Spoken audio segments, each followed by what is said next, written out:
Guys කොමතින් වලට අද අපි අරගෙන තියෙන Vivo Y95ක්. ඔයාලා දන්නවා මේ ෆෝන් එක නම් ලංකාවේ ගොඩක් කට්ටිය පාවිච්චි කරන ෆෝන් එකක්. ඒ වගේම තමයි මේකේ මේ ගොඩක් කල් පාවිච්චි කරන්න පුළුවන් ෆෝන් එකක් තමයි මේ Y95 ඔරිජිනල් එක.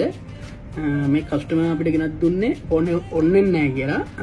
අපි ගලවගෙන බලමු මේකේ මොකද්ද ෆෝල්ට් එක කියලා.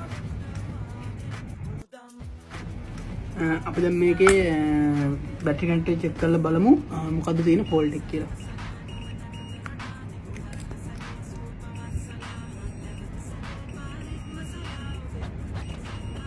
මේක අපි චෙක් කරලා බලද්දි මේ ෆෝන් එක ඩිරෙක්ට් ෂෝට්, ඒ කියන්නේ ෆෝන් එක සම්පූර්ණ ෂෝට් තත්ත්වයේ තියෙන දැන්ට.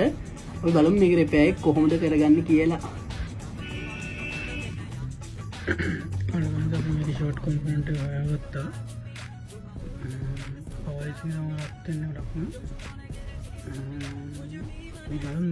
කොහොමද වෙන්නේ කියලා අපි මේ ෆෝන් එකේ තිබුණ ෂෝට් එක හොයාගත්තා. ඒ වගේ මේකට අලුත් කොම්පොනන්ට් ඉන්ස්ටෝල් කරා.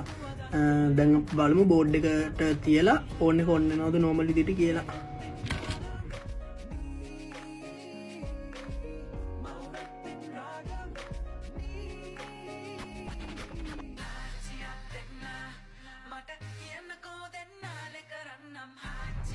ඔයාලා දැන් ෆෝන් එක නෝමල් විදිහට ඔන් වෙනවා.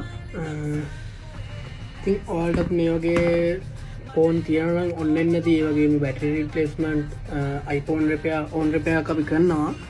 ඔයාලගෙත් මොනවා හරි රිපෙයාර්ස් තියෙනවා නම් අපිව කන්ටැක්ට් කරගන්න.